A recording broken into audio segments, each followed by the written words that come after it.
আব্দুল হামিদ তো প্রশাসনের সহযোগিতায় গিয়েছে, আব্দুল হামিদ তো বঙ্গভবনের কলে গিয়েছে, আব্দুল হামিদ তো আপনাদের উপদেষ্টাদের ফোনে গিয়েছে, আব্দুল হামিদ তো আপনাদের সিদ্ধান্তের মাধ্যমে গিয়েছে।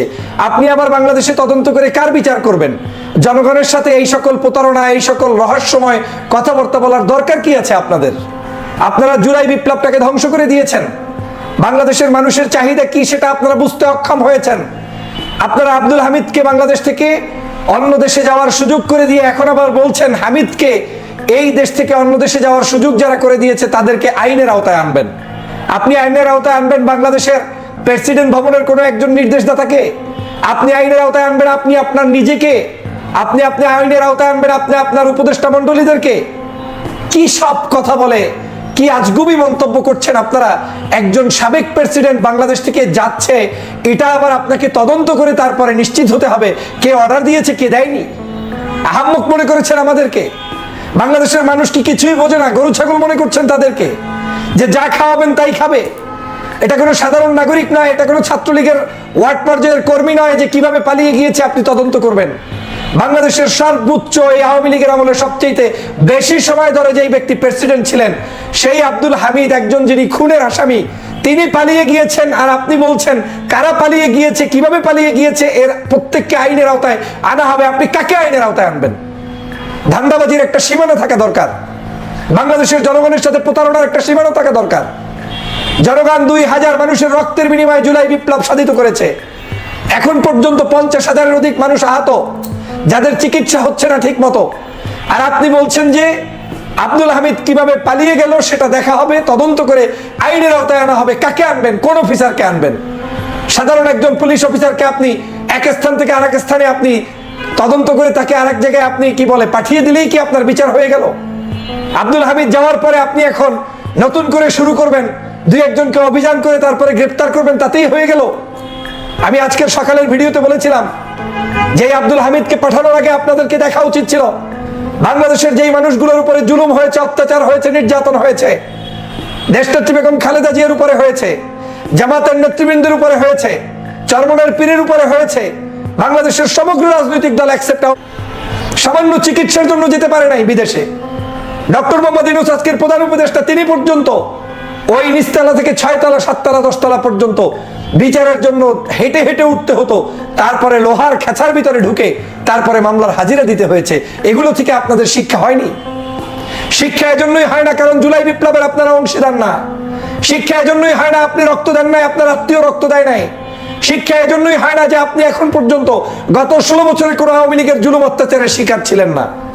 স্বরাষ্ট্র উপদেষ্টা কি করে এখন বলছেন যে এখন আইনের আওতায় আনার জন্য আপনারা চেষ্টা চালিয়ে যাবেন? আপনার আইনের আওতায় এই দেশে যদি আনতে হয় তাহলে তো আপনার এই উপদেষ্টা পরিষদ, বঙ্গভবন থেকে শুরু করে সবাইকে আপনার আইনের আওতায় আনতে হবে। একজন রাষ্ট্রপতি চলে যাচ্ছে, আপনারা খবরও রাখেন না, আপনি জানেনও না। জানবেন কি? আপনারাই তো এটা করে দিয়েছেন। আপনার অনুমতি ছাড়া, স্বরাষ্ট্রমন্ত্রী উপদেষ্টার অনুমতি ছাড়া, আইন উপদেষ্টার অনুমতি ছাড়া, একজন বঙ্গভবনের অনুমতি ছাড়া এরকম একজন রাষ্ট্রপতি তিনি যেতে পারেন? একজন রাষ্ট্রপতি তিনি চিকিৎসা নিতে গেলে পর্যন্ত, বাসায় থাকলে পর্যন্ত তার সমগ্র তথ্য এই রাষ্ট্রের প্রত্যেকের কাছে আছে। তিনি মৃত্যুর আগ পর্যন্ত আপনাদের হাই সিকিউরিটির ভিতরে আছে। তো যেই লোকটি সিকিউরিটির মধ্যে 24 ঘন্টা চলাফেরা করছে, তাকে আপনার এয়ারপোর্ট থেকে বিদায় দিচ্ছেন আর বলছেন আমরা কারা বিদায় দিয়েছে জানি না, তাদেরকে বিচারের আওতায় আনবেন। এই সকল তামাশা বন্ধ করা উচিত, এই সকল ধৃষ্টতাপূর্ণ আচরণ বন্ধ করা উচিত। জনগণের মধ্যে নতুন করে আমার মনে হচ্ছে যে একটি দেশ একটু ঠান্ডা ছিল, পরিস্থিতি একটু সুষ্ঠু ধারায় যাওয়া ধরছিল, সেটার মধ্যে আবার কার কোন কারণে ষড়যন্ত্রের অংশ হিসেবে এই আব্দুল হামিদকে আপনারা এখন আবার দেশ ত্যাগ করালেন। এভাবে করে আওয়ামী লীগের সব খনিগুলো দেশ থেকে পালিয়েছে, কাউকে দেশ ত্যাগ করানো হচ্ছে, কাউকে আরামায়েশে এখনো থাকার সুযোগ করে দেওয়া হচ্ছে। অথচ জুলাই বিপ্লবের পরে প্রত্যেককে গ্রেপ্তার করে আইনের আওতায় আনা উচিত ছিল। এখন পর্যন্ত আওয়ামী লীগের সেই সময়ের যত ধরনের অপরাধী কাউকে সঠিকভাবে গ্রেপ্তার করা হয় নাই। কিছু মানুষকে নামকা অস্তে গ্রেপ্তার করা হয়েছে, তার মধ্যে অনেকে আছে বয়স হয়ে গিয়েছে, হাঁটতে পারে না, চলতে পারে না। অনেকে আছে আওয়ামী লীগ করে কিন্তু অপরাধের মাত্রাটা ওই ওবায়দুল কাদের ষষ্ঠ পররাষ্ট্র মন্ত্রীদের মতো, শেখ হাসিনার মতো হয়তো নেই। তা আপনাদেরকে দেখানোর জন্য মূলত তাদেরকে ঢুকিয়েছে, তাদেরকে বিচারের জায়গায় গেলে তারা মাপ পেয়ে যাবে। আর অপরাধীগুলোকে যারা মাপ পাবে না তাদেরকে দেশ ত্যাগ করানো হয়েছে কৌশলে, তাদেরকে বিভিন্ন জায়গায় আটকানো, মানে গোপনে রাখা হয়েছে কৌশলে। আমরা কয়েক মাস আগে রিপোর্ট দেখেছিলাম যে বাংলাদেশের স্পিকারের পাসপোর্ট তৈরি হচ্ছে। কয়েক মাস আগে দেখলাম ওবায়দুল কাদের চলে গিয়েছে। কয়েক মাস আগে দেখলাম পররাষ্ট্রমন্ত্রী চলে গিয়েছে। আওয়ামী লীগের সকল সিনিয়র নেতারা সব চলে গিয়েছে। এখন ভণ্ডামি করছেন কার সাথে? কাকে আপনি এখন নতুন করে গ্রেফতার করবেন বলেন? গত 14 বছরের যে সকল নির্বাচন কমিশনের কমিশনাররা অবৈধভাবে নির্বাচন পদ্ধতি কলুষিত করেছে, তারা এখন পর্যন্ত গ্রেফতার হয়নি। বাংলাদেশের কোন দুর্নীতিবাজ, দুষ্কৃতিবাজ যারা এই জুলাই বিপ্লবের সময় মানুষদেরকে হত্যা করেছে, তারা গ্রেফতার হয়নি। আর আপনি এখন নতুন করে আবার দেখাচ্ছেন যে এই আব্দুল হামিদ কিভাবে গেল, আইন দেখা হবে। আব্দুল হামিদ কিভাবে গিয়েছে আপনি জানেন না? রাতের বেলা আপনি জানেন না যে বাংলাদেশের একজন প্রেসিডেন্ট বাংলাদেশ থেকে বের হচ্ছে? দেশনেত্রী বেগম খালেদা জিয়া বাংলাদেশে প্রবেশ করছে, আপনি জানতে পারেন। বিভিন্ন দেশ থেকে একজন দেশে আসছে যাচ্ছে, আপনি জানতে পারেন। কবি সাহিত্যিক সাংবাদিকরা দেশে প্রবেশ করছে, আপনি জানতে পারেন। আর আব্দুল হামিদ চলে যাচ্ছে, আপনি জানেন না। মিথ্যা বলে, জনতার সাথে প্রতারণা করে আজকের এই সরকার আমাদের সাথে বেইমানি করছে। আমি মনে করি এই সরকারের নৈতিকতা হারিয়েছে। জুলাই বিপ্লবের যে মূল চেতনা, সেটা তারা ধ্বংস করে দিয়েছে। এই মুহূর্তে আর কোনো অপশন নেই। জনগণকে যদি ঐক্যবদ্ধ হওয়া না যায়, রাজনৈতিক দলগুলো যদি ঐক্যবদ্ধ হতে না পারে, তাহলে এই চোরের গোষ্ঠী চোরেরা বিভিন্ন জায়গায় পালিয়ে যাবে এবং এই সরকারের ছত্রছায়ায় তারা পালিয়ে যাবে। সরকারকে আমি হুঁশিয়ার করে বলতে চাই, অনেক বেশি ফাইজলামি করে ফেলেছেন। অনৈক্য দেখে আপনারা এত বেশি ফাইজলামি শুরু করেছেন যে এখন জনতার সাথে প্রহসন শুরু করেছেন। অথচ জনগণের উপরে ভিত্তি করে আপনারা ক্ষমতায় এসেছেন। জনগণ কি চায় সেটা আপনাদের মাথায় নাই। আপনাদের মাথায় শুধু আওয়ামী লীগকে পুনর্বাসন করা। এইভাবে চলতে থাকলে আবার নতুন করে আবার কিন্তু আপনাদেরকে প্রশ্নবিদ্ধ করবে। প্রিয় বন্ধুরা আমার, আজকের বাংলাদেশের পরিস্থিতি ভালো নেই। আমাদেরকে ঐক্যবদ্ধ হতে হবে।